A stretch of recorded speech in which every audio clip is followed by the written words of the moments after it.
Great. So we're officially starting the presentation for ePanic button response protocols. And thank you for joining us.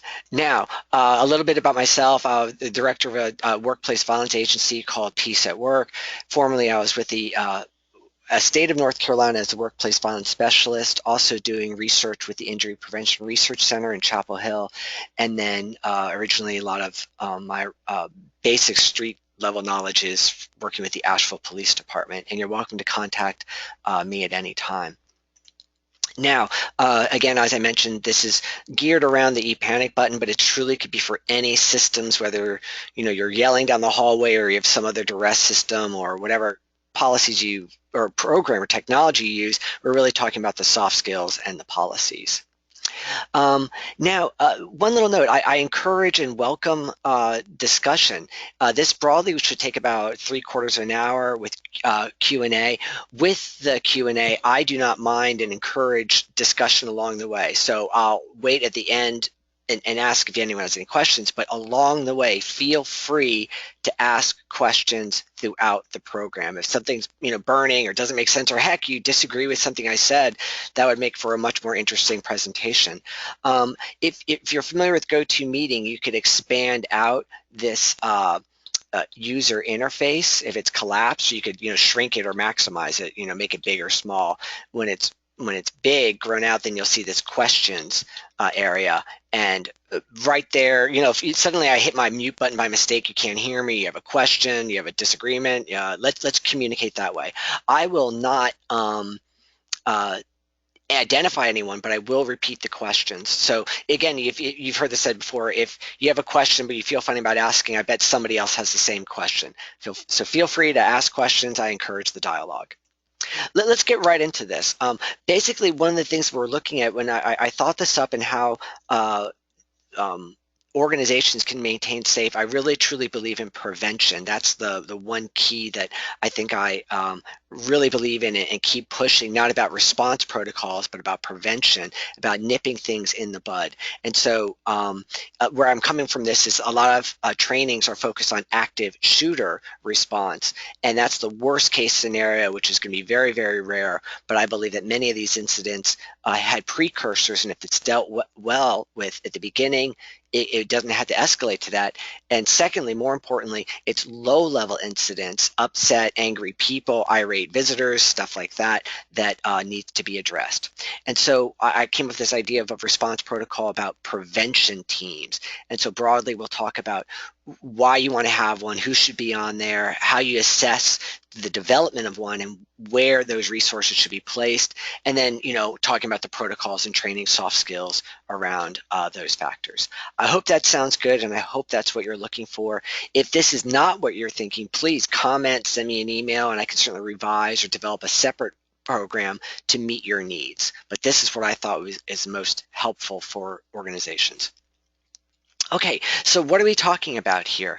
We're really looking at the sense of community, about the idea of that it's not just security's responsibility to handle security, but it's everyone's responsibility. Yes, there's those who are in charge of coordinating and development and monitoring the programs, such as threat assessment teams or emergency management teams or security or your safety and health folks. But it really comes down to the boots on the ground, the frontline supervisors and the frontline employees who are going to address the situation. I've, along with doing security world, I've worked in group homes. I've been a manager. I've directed programs, and I truly believe that it's the people directly involved, where if it could be trained and have systems in place to protect them, it's not going to get to the point where management has to intervene and bring in a consultant and bring in off-duty officers and things like that. I'm not going to read my slide right here, but I think you get my whole point. Address things early on, preventing from escalating, and have a support system in place and a process to know when it should be and how to effectively escalate. Escalate this response, not the problem. Why do we want to do this? Again, I want to emphasize that it's really about providing support for coworkers, employees who are being harassed and threatened and bullied, while certainly active shooters are something we're very concerned about, but it's much, much more common for your employee to be cursed out or for someone to make a scene, and how are we going to address that early on to prevent it from growing. The other thing that I believe that's vital when we look at when you do a risk assessment for an organization, we can look at your technology, your protocols, your doors and stuff like that. But the community is very important. The environment, the culture of the community, organizations that are not toxic, that people are looking out for each other, there's an awareness of each other's safety concerns and what they're going through. Those are the places that will inherently be safer because there's more attention, more care given to those organizations. So what support can we offer at the local level, meaning the immediate surroundings? For instance, if you have a front desk that, in the lobby where there's been issues, who geographically, within 100 feet is there that could offer that support? And then, of course, we want to look at that broadly on the impact on the culture and community. And then ask yourselves, there's a lot of people on this webinar, and when we look at that, it's really different. Are you education, which is unique? A government has unique needs. Healthcare, which has unique needs. So the question is, do you even have on-site security and security guards? Or maybe you're a small, bakery, and you naturally just don't have that kind of resources. It all depends, so it's got to meet your needs. The second thing I would look at is, I really believe that these incidents are rare, but that there's warning signs for them. And if you do get the warning signs, people do, and if you're fortunate enough that your employees come forward and tell you about concerns, that's where we have to prepare for a real possible emergencies. What I'm talking about is an employee who got fired and starts threatening, saying I'm going to come back and shoot people, or we have a domestic situation, someone's going through a bad breakup and the person's being stalked. Those specific situations are cause a heightened concern, and we can develop a response around that to be prepared, and that why we could be basically much better prepared to prevent it from becoming a catastrophe. So again, like anything else, what is your objective? And that really depends on your organization and what's going on. And what's your unique concerns and threats, and then of course, how can you objectively identify that objective? What kind of trainings, what kind of metrics you're looking at, such as how fast are you responding? Do you do an inventory of your employees, saying how safe do you feel? How is that response? It's all part of the debriefing that I'll talk about later. So I hope that sounds good. This is what we're trying to push and promote. Now, who should be on the team? And I've helped organizations develop these responses, and it naturally, you might have already have that set up. Maybe you've got security guards, and that's a no-brainer. But even with security guards, I do strongly believe in the local people, the laymen, the managers, the frontline supervisors, even the coworkers around who can be involved, because those are the ones who are really in the thick of it. They're the ones who initially have to deal with it.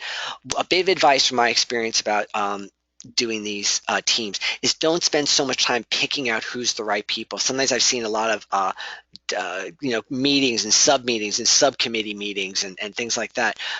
I'm a big fan of and you may disagree, and maybe this is my personal preference or default or problem, but I believe in going ahead and roughly setting something up, putting it out there, and then revising it, debriefing it.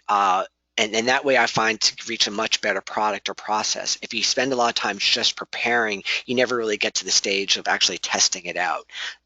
That's, just from my experience of doing any kind of project, I believe in putting it out there and seeing what works. What actually works. Now, again, I don't know who's on the call. We have small offices, small companies, in the sense that it might be everyone in the office. For larger firms, big hospitals, campuses, things like that, big corporations, it would make sense that you might delineate and determine certain folks that would make sense to be part of this response. The thing that I don't like, and I have actually, written some critiques when people ask me to do this consulting, is I often see it comes down to one person, and they got it down to it's like someone who's just has this authority figure, and they'll take care of any problems. Oh, I've got it. Mr. Johnson's the guy who handles our problems, and I'm just not a fan of that. The person cannot be around. B, I just believe in a larger team approach. The other thing that I want to mention, I'll maybe talk about this later, or I'll mention it now, is I'm not also a fan of don't get the biggest guys in your organization to be your response team. If you have true security, that's a separate, that's a profession. There's training, there's selection, and there's a role around, their role as security. But just because your accountant or your graphic designer used to play football in college, well, let's put him on the prevention team. There's an issue there where we're saying, that the violence is a quick way to solve the situation. I entirely agree that you may need a big person who's physically capable to handle situations that get worse. But if your go-to response is saying, well, let's get the biggest guys in there to intimidate the subject, and by subject I mean the person who's going off, who's the problem, the assailant, the intruder, if they encounter that aggression, they will often respond right back with aggression. So just be aware of that. If you're going to play that card of being the tough guy, you realize you're playing that card, and that some people will respond violently, straight up, to that situation. I could tell some war stories, but I hope you can agree with me on that concern. Oh, I have a comment here. It says, this sounds great. I'd like to get a copy of the slide so I know where the link, but more importantly, the recording is included. Yes, one thing I'm going to do, I'm sorry for folks who may just recently joined, I'm going to send a personal email to everyone where you can get a link to these slides, and then, well, it's going to take me a while to upload it to YouTube. I just use YouTube as the great, videos place. But as soon as it's done being uploaded, then you'll get a link to the YouTube channel. Actually, we'll have the whole channel of all of our trainings, so you can see this one that's on there. So thank you. Good question. Moving on. So like anything and anything else, someone's got to be in charge. Now, I'm not saying it's one person who knows everything, but there's got to be someone who's like the go-to. So you need someone who oversees the program, collects reports, and then if there's any kind of incidents about managing the debriefs and making notes on that. This is really obvious, but I got to put that in there because maybe it's not so obvious. The thing that I really find is naturally, I think okay, I get it. You want your security person, maybe your safety and health person, and there's value in that because of their training and experience. But my personal experience, and just from working with a lot of companies, is I love champions. And a champion is a person who cares about the issue and they're not going to let it go. As you know, and I'm being a little cynical here, please forgive me, but sometimes tasks or duties or roles are given to people and they didn't initiate it and they're not going to take it to heart. I am a big fan of people who really care about the safety and security issue and will not let it go. They'll be that squeaky wheel, and those are the ones that could be heavily involved. It may not be, and this may be a frontline employee, so it makes sense you want your safety and health director to be that person, but the point is have someone who really cares about it, who's going to be working in there. And again, for really large corporations, someone local, someone on site, like I get it, maybe you handle 20 facilities or offices, it's got to be someone on site that's really knows the people and can coordinate with the actual employees. And so with that, it's sort of like the school, like hall captains, you know what I mean? You may have one main coordinator for each facility. There's got to be a fire captain or a security prevention coordinator person. Now, that's the person at the top, but we could certainly look at who are the responders. So this is really the heart of it, right? Button gets pressed, emergency goes out, someone's yelling down the hallway, who's going to deal with it? For small offices, it may certainly be everyone because that just, that's all you've got, right? But again, for larger ones, I'd look at their interest and dedication.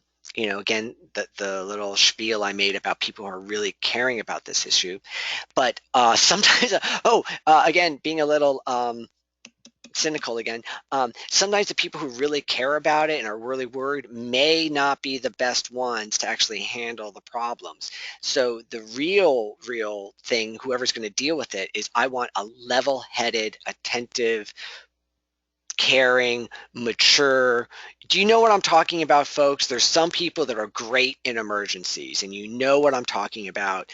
That's who you want there, not people who are going to be aggravating it. And by the way, when I mentioned the people who really care about it and are worried and concerned and squeak the wheels, forgive if I sound judgmental or something, but they're sort of like the Chicken Littles, people who are always anxious and worried and, oh my goodness, the world's going to end and we're going to be shot because of all these mass shooter events. That person may not actually be the best one to handle the crisis. And I think you know what I'm talking about.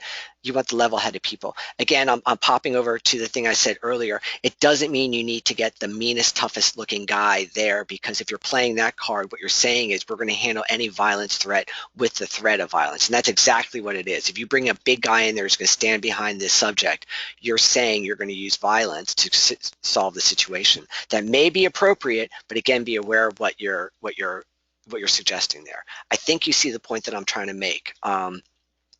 Ultimately, what else? Obviously, they got to be able to respond quickly. So people who are free, that's what makes about managers. They may not be doing direct casework, or they're not always on the phone, who can respond quickly, and then who has the authority to escalate the response to get other people there. So what are we going to do? Broadly, of course, we want to train these folks, and hopefully this training could be part of it, and we have other trainings that are really speaking more about de-escalation, but I'm a big fan of role plays. I've done a lot of these, and people hate role plays, right? But force it on them, make them do it. I've had people who hated role play so much that I got in their face and made a scene, and the actual making them do the role play was the de-escalation exercise, because that was the conflict, is they didn't want to do the role play. And I got in their face about it, and it became, that's the actual, hey, guess what, you're role playing right now with me. um, I believe it doesn't matter what you plan, it's what you actually do that matters. So what are the unique scenarios in your industry? If you're with government, it's often dealing with the public. Healthcare, that's a night, boy, I can tell you stories, right? It's dealing with irate patients, and worse, the parents of children, the parents of children patients, because no one's going to get nearly as upset about anything as a parent that's worried about their kid. Um, and then, just like in the military, you practice what you're actually going to do, train what you're actually going to do. So even though I'm brought in a lot to do trainings in auditoriums in the conference room, it's hard and it's difficult because it's disruptive to the workplace. But can you do this in the lobby? Do this actually in the meeting rooms? Where are you having these encounters and problems? Well, that's where you need to practice. And the bottom line, of course, is do what works for you. If what I'm saying doesn't make sense, well, great, fine. What does work for you? Put yourselves in a situation and then practice that thing. Now, where are you going to do this? Well, obviously, your own organization, who needs help. The risk factors for workplace violence, the risk factors are lone workers, people who work alone, working at night, working around valuables. So whether it's money, phones, drugs, I'm meaning like prescription drugs, things like that we've got to look at. Those are the ones that need help. Obviously, anyone who's front facing, again, we're talking about receptionists, caseworkers, someone who's dealing with the community, those customer service, that's who gets the brunt of the issues. Find out where those places are. Again, the physical areas, front desk, maybe it could be the parking lots where the issues are. The thing I want to emphasize, one is that this is, like the great generals of any military strategy, it's all about location, location, location. When it's your home turf, you have control. You can create those environments to your advantage, set it up. And I know there's problems like building walls or putting in doors and putting in cameras. There's capital controls that might be expensive, but there's ways you could arrange the environment that it leads to more safety. The one little note I want to make, actually I should add a note here in this thing, is when you do an assessment, very often, I get this all the time, I sell the ePanic button and we get calls because people want our product, and I know this happens 70% of the time. Often they want it because there was just a near miss, right? Like something almost just happened or something bad happened, and now they're like clamoring, we need security, we need a panic button. And there's this thing called fighting the last war, and I see this happen a lot where something bad happened and people would say, well, we need to do something about that. And when you look at the bigger picture, look at what's the most common thing. This is all about your records keeping as well. But please don't just set up your protocols around the last event. Do a true, honest, objective assessment about what your biggest risk is, where the biggest risks are, and who your biggest risks are, and then meet it to that. And it may not necessarily be that problem that everyone's squeaking the wheels about. I hope that makes sense. Okay, regarding this is your turf, there's things that you could do to make it safer. Obviously, anything could be used as a weapon, but we want to look at things like staplers, heaven forbid, letter openers. A letter opener is basically a dull knife.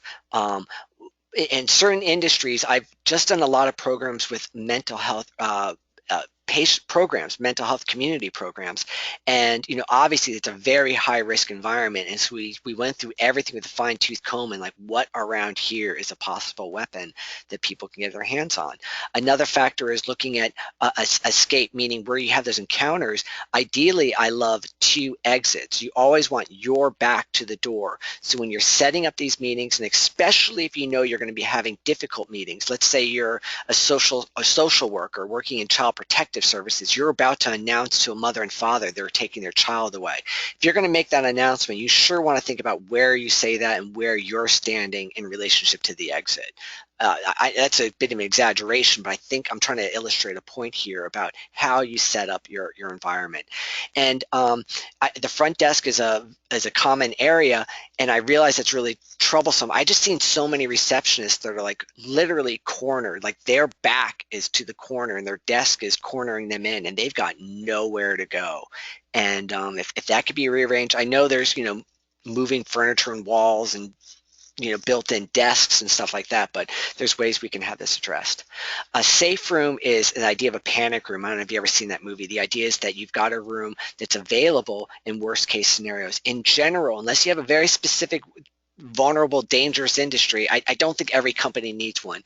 If you've been threatened, if you've done a threat assessment, and that's a whole other workshop, and you determined, hey, there's a real risk going on, maybe you want to consider what kind of safe rooms you may have. Panic rooms and how you develop those. Okay. Now, how are you going to summon? I think many of you all here are, thank you very much, I really appreciate it, are clients of ePanic Button. I'm not trying to sell you anything if you are not, but there's a lot of things that can be done. There's email shortcuts, there's buzzers, there's phone apps, by the way. There's many free ones and paid ones. There's always good old yelling down the hallway. The code word idea. This is where when you're on the phone, this is a good idea to set up in your workplace anyway. And the idea is that you can have a couple of terms like what I've done is we just set this up for this one agency where you call in and you say, hey, I'm going to be late for that meeting. That's a code saying, I've got a situation and can you check up on me? Like call me in a little bit, or I'm a little worried, this person's weirding me out. Whenever they say, hey, I'm going to be late for that meeting. If you say, hey, I can't make the meeting, and you could always use a special term like the conference meeting or the annual meeting or whatever thing to make sure you're talking about that code word. But if you ever say, I'm not making it to the annual meeting, that's a little code of saying, I'm in trouble. I'm in big trouble. And this comes into really big play, especially for in the field workers who are dealing with someone. Let's say you're talking to someone and they're holding you hostage, or domestic situations. We've used this before where a woman is, or man, is being held hostage by their ex, and the victim will say, well, if I don't show up for work, they're going to be worried and they'll probably come by and look for me, or they might call the police. Let me call in. So then that person calls in and says, hey, I'm not making the annual meeting. That's the code word saying I'm in trouble. And golly, I do a whole other program around domestic violence, and we could talk about those safety skills. But I think you get my point is, how are you going to get the word around? Now, I am doing a little spiel here about ePanic Button because I don't think anyone else does this, but I do appreciate signals that have a range. Just like I said with the code words, there's I'm late for the meeting means one thing. I'm not making the meeting means something else.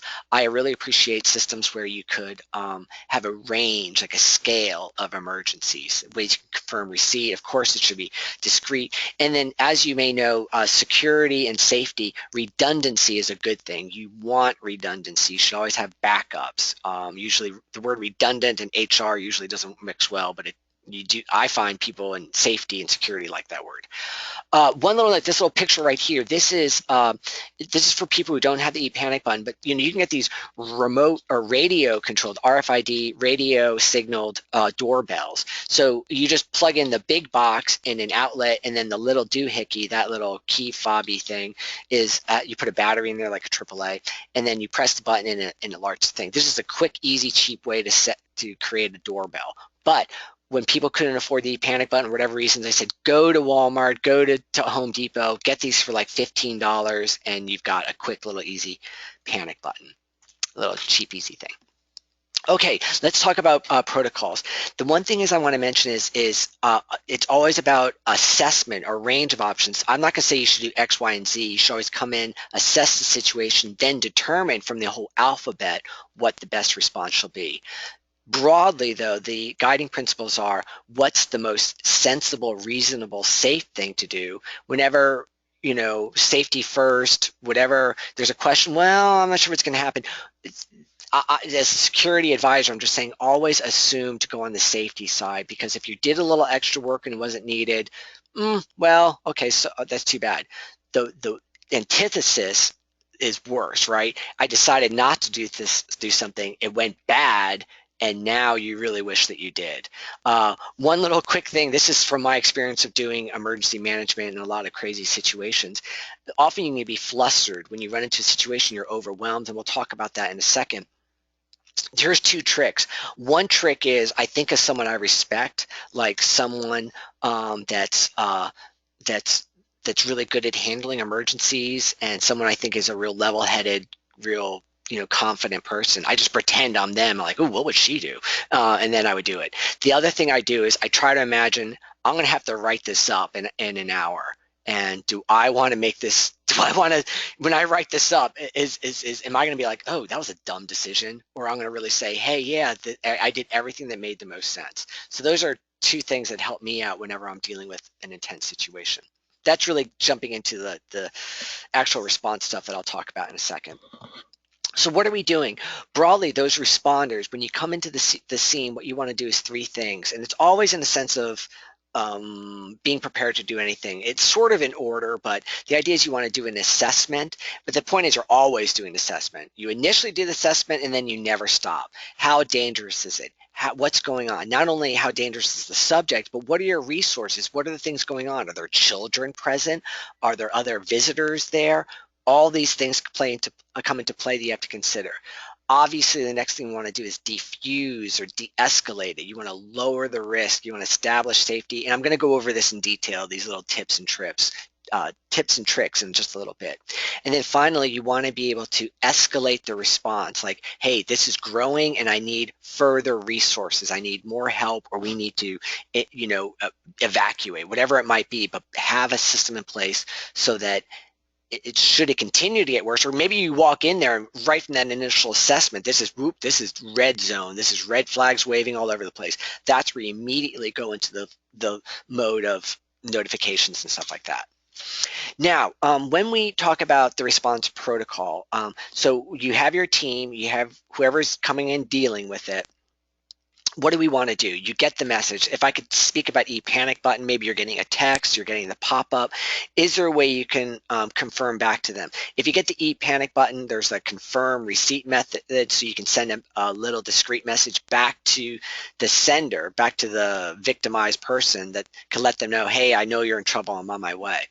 You want to communicate with other team members. If you have a 5-person team, is there a quick way to quickly phone each other, or your offices are right next to each other and you're out in the hallway, going down the hallway, you can discuss what's going on, who wants to handle this, who else is here. Do you see what I mean? You want to respond as quickly as possible, but the few seconds you take to organize with others to know who else is here, what's going on, whatever it might be, you've got that plan in place.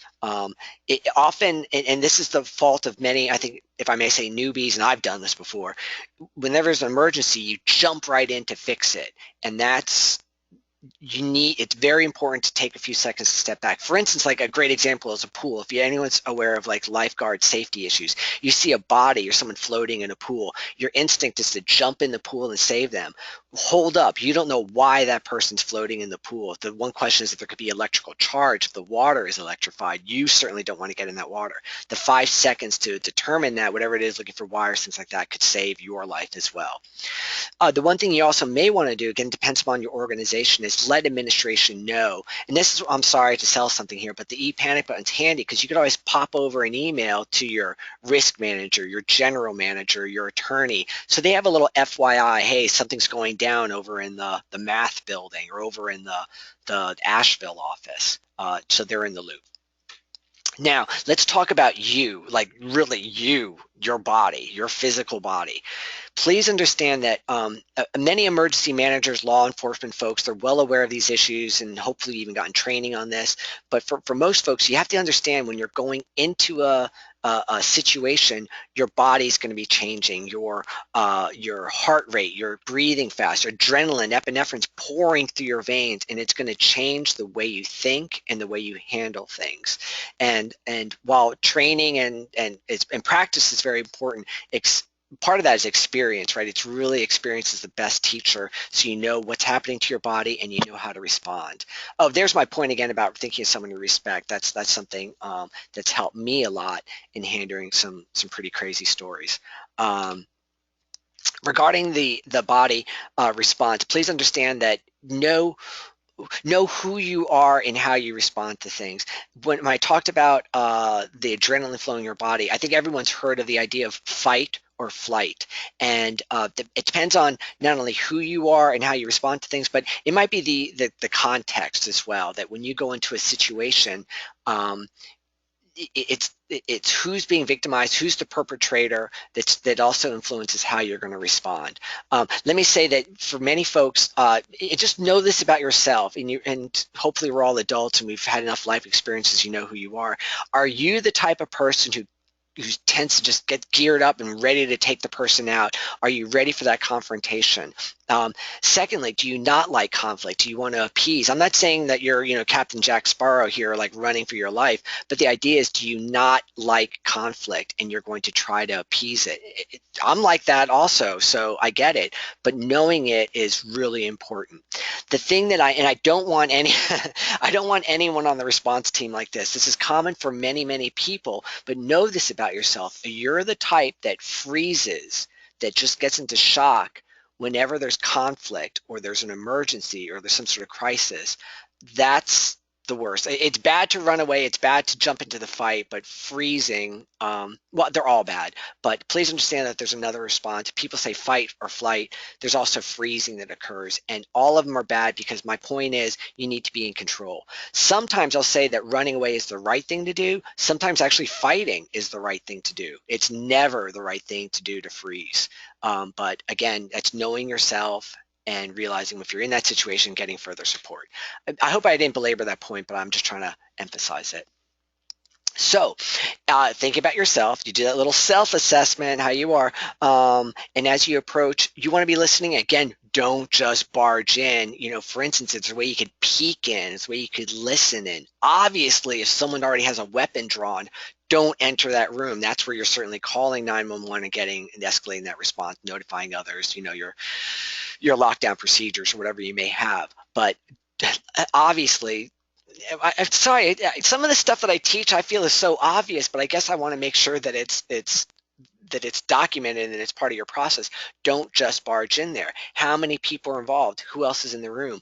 Are you alone? Are you the only responder who's coming in there? Or do you have backup, which is an important part? And then honestly, to the assessment, are you adding to the problem? One thing that I've had issues with long-term clients or with employee-related issues, when there's personal conflict, if you know in the past you've had altercations with this subject and you and them don't mix well, you may not be the best person to handle it. And then sadly enough, and I'm just throwing out different random stuff, sometimes it's a male-female thing. Sometimes it's great if another man is responding. Sometimes it's better if it's a woman who's responding. And I'm not trying to make any sexist or judgmental gentrification stuff. It's just a reality. And what we're trying to do is not look at morally social justice warrior stuff, but I mean, what is the best resource to handle this problem? Answer that, and then move forward. And then the whole point, the most important part is before you arrive is, should I step in here, or do I immediately need to call 911 or get more people involved before I get into this situation? Now, often, I don't know, again, how it might break down when you come into the room, but you've got maybe you're the first person to arrive, and there's backup that hopefully is coming up behind you, or maybe you guys met in the hallway and said, hey, I'm taking this. I got the lead, but you're backup. The point is, first someone comes in, you do the assessment as I mentioned, and then offer that support. It may be that support, the person who summoned support, help them as well. I know you come into the room and you're like, oh, I got to deal with this jerk, but please understand that another factor is you've got a receptionist or a caseworker or a teacher who's troubled. Make sure that they get their needs as well too. I mean, heaven forbid, I mean, this is an exaggeration, but if that person's wounded or hurt, you've got to pick up on that and say, you know, this person needs help, and then you could carry forward with whatever response. I'm going to get much more detail about the defusing, how to defuse the situation. My point is, though, there's going to be other folks there, hopefully, because again, I'm pushing this team approach, right? It's not just one guy who handles it all.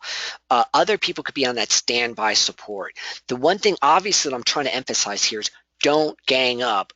Have you ever seen this, folks? I know you can't respond, or maybe you can put a question if you got an anecdote or something, but there's a problem, and then 5 people come in there to fix it.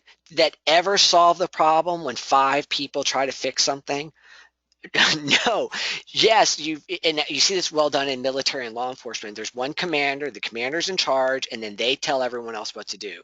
And they could be backup. It may be very well that it depends on the situation, where you've got 4 or 5 other people also there to deal. And this comes into play when you're working with large groups, like you've got a large protest or something you're dealing with.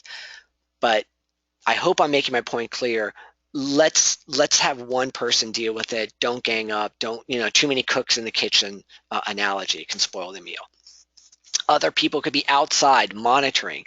Are you listening? Are you hearing things being destroyed or suddenly scuffles? I understand your instinct would be to jump in there and go and help. I get that. More importantly, though, this is, by the way, obviously any physical violence, this is absolutely a 911 call.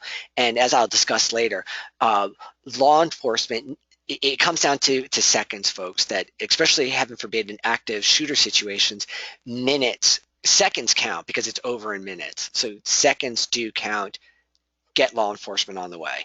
And as much information you can provide to law enforcement, the subject, what's going on, the location, the nature of the incident, are weapons present? These are all things that dispatcher, the communications officer, will talk with you about. Now, it could be very well that, what I want to say is you can come in there and maybe the second person to arrive, like chronologically, they're really good at handling this, or they know the subject and they have a relationship with them. Maybe you got to switch out. So there's that switch around. We want to inform administration. Administration is going to be concerned, like, hey, what's going down in that, in the lobby? They're going to want to know what's going on. And I think I've got a point about this a little later. Brief break, time out, folks. I got a point about a copy of the presentation. Yes, you can. I am going to collect all the attendees' email addresses, and I will forward you a link to the Google. I'll show this at the end, what it's going to look like when you get it. And then also I'm going to upload this to YouTube as well. So carrying on. One of the biggest problems in any confrontation is an audience, and I'm seeing this more and more, or it just seems like I'm seeing it more and more. Big factors are government, when you're working with citizenry, healthcare, when you're talking about family members, or heaven forbid, the worst one, teenagers. If you're working with young people and there's a bunch of young people who are backing up the subject. Again, I'm referring to the subject as the initial assailant, aggressor, the person causing the problems. That, well, I'll talk about it later, but that without a doubt causes the most problems. And maybe you need to clear out the area or remove the person, like have the subject go to a different spot. The problem is the audience, and we need to get rid of the audience. Then also, what are your support measures? I don't know the nature of the situation. Maybe we want to prepare the panic room. Maybe we want to clear out the room. What are the support measures put into place that you want to use to protect things? Now, I'm giving you a big overview here, and I do a separate program that just focuses on this, but I'm just going to cover the few slides of the basics of diffusing. But again, I don't really consider this a full-on training. That's where I could do it again, or you can bring me out there, or the big ticket, of course, is practice this. Just go ahead and practice these different things, and you're going to develop these things that work for you. What do? You listen. Active reflective listening solves 80% of the world's problems. You want to provide support. They have a grievance. They have an issue. Fix the issue. Whatever it is, they've got a problem, get rid of the problem. And that's going to manage. Again, the rest of the 20%. You may want to let the victim or the target leave. That's that's the end goal. Now, there's something later on we talk about reporting and determining if that person made a threat and might be returning. That's I'll talk about that later. I mentioned this before. I'm repeating it. Get rid of the audience. I could tell plenty of war stories. I bet you can too, where it's a matter of pride. Whatever their beef is, okay. Like I didn't, my policy got canceled. I'm not eligible for this program. I got a parking ticket. These meds are really expensive. Yes, that is a real problem, but I find, and I really think this comes down to ego, it's a matter of pride that people feel they're not being listened to, they're not being respected, and that's the core issue of their anger. I mean, it goes back to daddy issues or mommy issues, or when they were bullied as a kid in junior high. You know, that's the thing that really gets them upset, and when it becomes a matter of their face, their pride, their stance in their community or within their family, that's what they're protecting when they stand up and act so inappropriately. Boom. Other things we want to do is you can change the settings, like move, as I mentioned, take that person to another spot. And then this is really silly, but everyone feels like they're more important if they talk to a supervisor. It might come into play where that's what they need. And I hate this. I've seen this happen over and over again. They're total inappropriate, type of person when they're talking to the employee, and then they talk to a manager, and suddenly they're like Mary Poppins, and they're all nice, and they try to make you look bad. Hopefully, your manager is wise enough to understand those dynamics, and they can see what's going on. But it's a simple little trick. They feel like they're more important when I get to talk to the manager, and that's what they want to do, is they want to feel important. Okay, moving on. I'm going to touch on these briefly, but I think, again, it's a much bigger training. Listening. Reflective listening means you don't talk. It means you stop looking at your phone. You get off your computer. Maybe you can take notes if it's important, like you're trying to gather information, but it's appropriate eye contact, good body language. Stop talking and listen. And excuse me if I sound like I'm proselytizing, but in many heated conversations, we often are waiting for that person to stop talking so you could say your brilliant thing, right? True listening is when you listen, and then when you do talk, repeat back what they said. Let me see if I understood you right. Prove that you're listening, and this does two things. When you identify what the problem is, you could solve it better. Confirm what the issue is, and then you're halfway there to fixing it. Number two, you're demonstrating that you're listening. We've all been in conversations where all you're doing is waiting for the other person to shut up so you can talk, right? That's not communication. Listening really is the most important factor, I think, in many ways to diffuse. The other thing that you want to do, though, especially when things get heated, is you want to set clear boundaries with individuals. Setting boundaries is done by clearly identifying the behavior. I'm not a fan of saying calm down or cut it out or you need to quit that. It's not clear. It doesn't help. And whenever you've been angry and someone told you to calm down, did that ever work? I didn't think so. So what we want to do is say, please stop cursing. Please lower your voice. You're going to need to sit down. But the point is, identify the behavior, and then you have a consequence. With that consequence, it's not a threat. It's not authoritarian sort of, if you don't lower your voice, I'm calling security guards and you're going to be thrown out of here and you're out of the program. That's a threat. Do you see how that attitude is a challenge to them? But if it's about mutual respect, hey, look, I want to work with you, but when you're yelling, I'm not feeling like I'm able to actually get the problem solved. But if we could talk calmly with each other, sit down, and then really help me identify your issue, then I'm going to help you meet it. Do y'all see that? But sorry, if there's a lot of children here, it's disrupting others. I can't continue this conversation. This meeting's going to have to end if we're not able to handle it politely and civilly. I don't know if you're going to say it that way, but I think you get the point. And it's really about the way you say it is much more important about what you're saying. A couple of points about consequences. It has to be realistic, especially, and I'm going back to the youth thing. In a lot of like education programs, residential programs, I see a lot of dumb rules created, and dumb rules create problems. So do I sound bitter about that? Anyways, it's got to be realistic. And then for anyone who's got dogs and children, you know, you have to follow through with the rules you set up. If you ever set up a line, you drew a line in the sand, and then you let the person cross it, again, they're testing you, and you've got to be able to call them on that. If you do, that's very dangerous. This is what bullies and expert aggressors do. They're testing boundaries, and they're going to see, okay, you said that that's your boundary. Let's see if you could actually hold that. If you can't, they own you. And that's a very, at least they in their perception, they own you now, and that's dangerous. With all things, and this is the basic B.F. Skinner sort of behavioral psychology. The reality is, whenever you want to change someone's behavior or get them to do something, what you do is you provide options, and the option is, this is sort of the consequence thing as well. Sir, if you're able to continue this conversation calmly and stop cursing, we're gonna be able to meet your needs. That's what they want. Let's get them that policy. Let's get them that new program. Let's get them enrolled in whatever program they want. The stick is the threat, and that's where we say, hey, if you do this, well, there's going to be consequences. You're not going to be allowed in this program. You're not going to be eligible for this issue, or whatever the issue is. It's something that they don't want. So what you want to do is provide them options. By the way, violence is always about power and control. And what they want to do is feel in control. So what you do to folks is you give them options. Let them feel like they're in control, or give them that control, and have them realize, hey, if they follow this option, they'll get what they want. If they follow another option, something they don't want is going to happen. This is, by the way, really, if anyone's with HR, if you deal with like employee issues, employee disciplinary issues, this applies really well as well. Now, I dropped this term earlier, and I want to have some clarification. When you're working with someone, please understand that there's this concept of expert aggressors and desperate aggressors. And the idea is that desperate aggressors, and this all came from a guy named Sean Smith, who was a guardian angel in New York, and I'm sure he's been in a lot of fights, and he's dealt with a lot of bad people.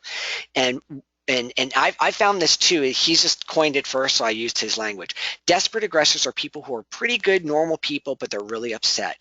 Think of a parent whose child is sick. If that was me, I'm a nice guy, but I'm going to be pretty freaking rude if I'm worried about my child, and especially I feel like my child's not being cared for. There, if we can meet the needs, if you could demonstrate to me, hey, I have a child too, I know you're worried about your kid, I can appreciate that, then I'm going to build that rapport with you. I could get that. And people don't want to be aggressive, but they're upset. Expert aggressors, this is more the criminal side. You can see this with sexual predators, domestic abusers. You're going to see this with con men, that they know how to use that violence and that intimidation to get what they want. And this is where you see they really are testing boundaries to see what they can get away with. One little note, I'm doing a program for social workers, and they're all young women. And just right out of college, out to save the world. And the thing that I'm really concerned, and there's some evidence here, is that a pre-indicator for violence is inappropriate behavior, meaning the sexual come-ons, the hands on the knees, asking about your boyfriend, talking about your body. I know that sounds like a compliment, and they're just players, and they're just being inappropriate, but it actually is inappropriate. And when they're doing that, they're seeing, what could I get away with you? Can I use these words? Can I touch you? And it's testing boundaries. And this is where it's very important that you set those very clear, hard boundaries. One note going back about setting boundaries: if you don't feel comfortable setting a boundary, like you're scared, then that's a clue. If you're scared of them and you don't feel like you could set a boundary with them, then you're in danger. Listen to your gut and get the support in place. Now I'm going to talk about escalating the response in a little bit. Okay, if the person leaves, what do you want to do? Get information about them. Get information about their car. Ideally, you have to be very careful about following them out the door, because they don't want to be followed, but can you get their license information if you don't know who they are? For instance, if later on you call the police, well, who was it? Well, I have their tag. Boom, that can help a lot. Be prepared, again, for that emergency response, lockdown, calling 911. Now, I want to say there's things that other people can do. Even if you're not on the response teams, you could still have a role. You might be notified of the incident, and you're the eyes and ears. You're standby. The big thing that I think other people can do is keep it from getting worse by having more people. Stop the phone calls coming in, or route them. Stop other visitors coming in. Let those handling the problem deal with it by themselves. And it may be very well that you have a role, like it might escalate and suddenly you're going to lockdown, whatever it might be. be on standby to intervene and act accordingly. Now, there's a separate issue regarding crisis management. For instance, if assault occurs or a weapon is present, an active assault, this is a lot more difficult, but we want to be prepared. This is it's the truth. I'm telling you the truth here, but the most important thing is not to panic. The only thing is, I don't think I've just trained you on how not to panic by watching a webinar. It really comes from experience and training and knowing who you are, that you're really going to develop that skill of keeping a calm, cool mind during a crisis. All survivors, when I've seen interviews and talked to people who survived crisis, they often said that the survivor mindset was really critical. They will survive this. They are going to get out of this. Panic occurs when you're like, oh my God, I'm going to die. Oh, excuse me if I offended anyone, but oh my goodness, I'm going to die. That's panic, and that solves nothing. Believing you're going to get out is important. Now, it's a separate issue. Do you have a mass notification system? Again, the ePanic button can be used for that. Calling 911, whatever system you have in place, put it out there. It's really a separate topic when we're talking about the big crisis response, and maybe I'll do another program on that. Yeah, broadly we could talk about the OODA loop system, the flee, fight, or a flee. What is it? Hide, no, run, barricade, hide. Those things. Broadly, again, because your thoughts are limited, maybe just saying those three things are appropriate, and it generally does want to be in that order. You want to get away if you can. If you can't get away, you want to be safe, a safe location wherever you can. And the last thing you ever want to do, and this also applies back to the de-escalation, don't put your hands on them. Don't try to restrain them unless you're taught by CPI and you do restraints in your workplace. That's a separate thing. Or you're law enforcement security. That's a separate thing. But I'm telling you, for the most part, don't put your hands on them. Yes, defend yourself and others if it comes down to it, but please understand the liability that you're opening up there. And there's a quick little tip. Here's a little trick. If someone's sticking a finger in your face, or they get in your face, the boys like act all tough and they get like 2 centimeters from your nose and they're looking down at you down their nose and they're throwing out their chest. That's just a challenge to fight. That's like, 2 bucks or 2 lions just growling at each other. And that's just like animal instincts. And it's going to be your instinct to push them away. Keep your hands off of them. There's something about the physical contact. The second you touch them, it's on. So it doesn't mean you're a coward. It doesn't mean that you're afraid of them, but keep backing up. Don't touch them. Sorry, I went off on a little tangent there. Let's talk about some unique situations. And boy, we've got a few minutes left, but I'm going to go through them. It depends on your organization. Most folks that I'm dealing with, and what you mostly encounter, it's a customer, it's a client, it's a patient, it's a visitor. They're mad. My appointment was canceled. You guys are too expensive, blah, blah, blah. Your coffee is awful, whatever it might be. Meet their needs, active listening, support them. Meet their needs. It's not that the customer is always right, but that's the nature of your work, is to solve your customers' problems. And some customers, that's the truth. 20% of your customers are going to give you 80% of your problems. And that's just the natural reality. Heck, I've even let some customers go saying, you are just too much trouble for my time. I found them the resources, I found them competitors, and I gave them a good resource, but I decided that it was not good. One little hint. Okay, there's one thing about mental health and substance abuse. If you're dealing with someone who's high, and that could be prescription drugs, alcohol, stoned, crystal meth, whatever it might be, and or you're picking up that they're not able to rationalize, I am kind of grouping them together. But broadly, I'm saying these people can't rationalize. Have you ever tried arguing with a drunk? Good times, huh? What we want to do is really set the limits and then move them on. What I mentioned before about active listening, I've never found to effective. That's what I'm saying. Your de-escalation methods are limited. Maybe meet their needs. Maybe it's saying, hey, we need to reschedule this, whatever it is. But often trying to work with them is not helpful at all, especially in extreme mental health issues. Unless you're experienced, unless you are a psychologist, unless you are a counselor, or you're really well versed in this, I want to say it's very difficult to work with someone who's, for instance, schizophrenic or having a psychotic episode. Crime, good old crime. And by the way, this is your biggest problem. I know we're all worried about mass shooters and workers going postal, but the vast majority of the homicides are criminals committing crime like robbery. And so please understand that there's no de-escalating with them. There's no active listening with them. It's about setting clear boundaries. And of course, it's a security issue. Where if you have on-site security or you have law enforcement, this is where you're not messing with them at all. If you catch someone committing a crime or trying to do something illegal, it's a crime. Get law enforcement, or if it's not the level of crime yet, like no statutes have been broken, this is where security is really involved, removing them. That certainly is a trespass issue. You can ask anyone to leave. I think that's pretty clear, but I want to emphasize this is actually the most likely the biggest problem you're going to encounter. Now, this is the worst, my favorite growing problem, and welcome to the world, right? Okay, so depending upon if you're in a school setting, education setting, right? Government, local government, these, and then healthcare, I haven't seen so much, but there's the whole protest issues that are coming around. These are extremely difficult. By the way, there's no de-escalating. This is my opinion, maybe some, and I'm not the best at this. I don't have that much experience in managing this. It's just my viewpoint of handling crisis and situations. I should write a paper, try to get an expert to talk about this. I personally believe that the disruptors, the protesters, their end goal is disruption. So when someone's only goal is to make your life miserable, it's really hard to work with them. Again, preserve the situation. Can you isolate them? This is a law enforcement response. This is your security response. Do not antagonize them. Do not engage with them. It may be that you might be able to talk with someone and say, hey, look, we appreciate your concerns. Let's meet this. But right now, just disrupting this is not meeting the needs. Again, it's going to take that higher level response. But please understand that in this situation, it's not your typical irate patient or client that you're dealing with. It's really about escalating the response. The thing I do a lot of work around is domestic violence spilling over into the workplace. Now, we might have someone come in there looking for their ex, or they find their ex and they have a fight, a good old domestic dispute right there on the factory floor. Again,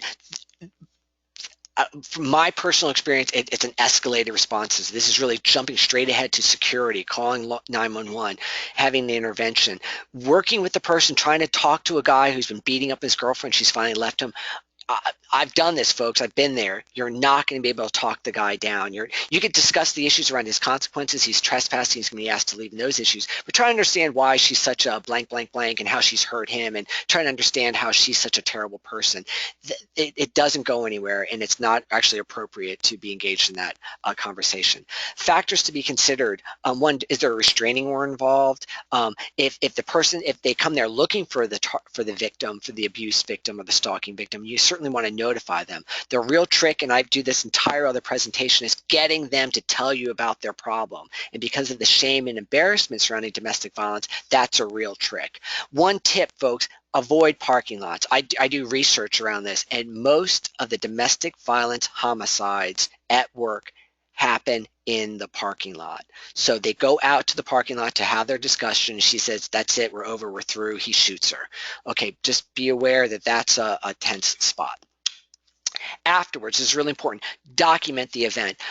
You want the evidence of it. And one point about the documentation is paperwork produces budgets, especially if you're in government or a nonprofit, and they're trying to allocate where money goes next year. Having a stack of incident reports is what's going to give you a trainer. It's going to give you a panic button. It's going to give you, a buzzer door. It's really important for that purpose, but also more real. That was a little cynical, but it's true. What we want to do is use that to track what's going on. Let's assess. As I mentioned before, you're always going to be trying to deal with the last fire, right? Oh, we had this incident, so that's what we need to be concerned about. Look at it broadly. What actually are your incidents? Look at this and determine what's going on. That incident, whatever you have it, and I'm a real big fan of this, whether you do a training or you have an actual incident, debrief. What happened? Why did it occur? What worked? What didn't work? Who was good? Who might use some other resources? Who doesn't want to be in this program anymore to be a responder? Let's look at that so we could address it. And that's what it comes down to. I mean, I know I'm this expert telling you what the best practices are. The reality is what's best for you, for your organizations, for your people, for your industry. That's what's most important. And you're not going to know that till you actually sit down and talk about what's going on. Debriefs, I've done a lot of them. And to keep it simple, I always go, what? What happened? and then you keep it there. The next one is, so what? What does this tell us? What do we meet? What do we get from that instance? What's the lesson? Okay, this is what we learned. Now what are we going to do? What steps are we going to do to address those things that we've identified? Of course, you want to be able to keep it sustainable. That's why I believe in champions, because champions are always the ones who are, squeaking the wheel and saying, hey, we got to get this going. We got to have the training. We got to do the audit. We got to have our quarterly meetings. That's really important. I recognize, though, for large organizations, you have a lot going on, and maybe only when there's a recognized need when you want to step forward. Wrapping stuff up, folks, I want to say that you cannot plan for everything. A good emergency manager, a guy named August Vernon, he's the emergency manager. He used to be the manager for the Winston-Salem area, Forsyth County in North Carolina. And he said this once, I thought I stole it from him. It's better to have a good team than a good plan. And I hope you understand what I'm saying there. So even though I know you want to know about protocols, the real heart of it is who's going to do it and how they're going to do it that matters. So practice, practice, practice is really important. And then, and I'm getting a little preachy here, but awareness about prevention is really on. In every single horrible incident that occurs, when you ask questions and you look at it, there are always warning signs. Look out for each other. What are the warning signs? And take care of each other. Like, it's being conscious about what's going on down the hallway, or what's going on in Sally's life, or golly, Debbie is staying late and she's going to stay till 7 o'clock and it's dark outside. Maybe I'm going to stay late so we could walk out to the car together. It's stuff like that care that ultimately leads to a safer workplace. Because here's my spiel. The best way to prevent the best powerful prevention measure is creating a positive, healthy workplace. People are caring about each other. That's what matters. It's not guns and guards. It's about love, folks. So that's what I believe is the best prevention measure. So, hey, I will, as I said earlier, I'm going to give you a link to this presentation. You can download it. You can copy. You're actually getting the raw PowerPoint slides, so I don't care. Take it, edit it, cut and paste, whatever. And I'll upload it to YouTube and have the link in there as well. Folks, any questions? I apologize for going over. I'm about 3 minutes over. I always go over. So I apologize for that. But if there's any questions, I'm going to talk slowly. This is brought to you by the ePanic button. If you don't have it, get it. Here is it in a nutshell. Actually, we've changed this. It's an old slide. It looks a lot cooler now. You could mouse over and click on a button, or use your hotkey, or use your foot pedal, and it sends out emails, pop-up alerts, and text messages. The pop-up alerts, and it actually looks cool. Let me show you what it looks like now. There you go. You get this pop-up, it beeps, it flashes, it makes noise, and it tells you exactly who's got the problem, and you create the button. So I'm not going to sell you anything, but I just want to put that out there that if you think your organization can use it, that's great. If you already got it, thank you, thank you, thank you, thank you. I really do appreciate it. I'm seeing the thank yous. You are most welcome. Hallelujah, it's Friday, folks. Go ahead and cut out early. Yes, you can tell your boss that I said that. I hope you're having a great weekend. It looks like it's going to be a chilly one, so I hope you got firewood for the fireplace. All right, thank you so much. I don't see any more questions. There's a question. You have the ePanic button, but you don't know how you can do all this stuff. Well, there's plenty of instructions. Let me show you real quick. Well, contact me. I've got your email. I will send it to you. But let me just show you. When you log in, we have right here the tutorials, and then revamping the website. I was supposed to do that by today.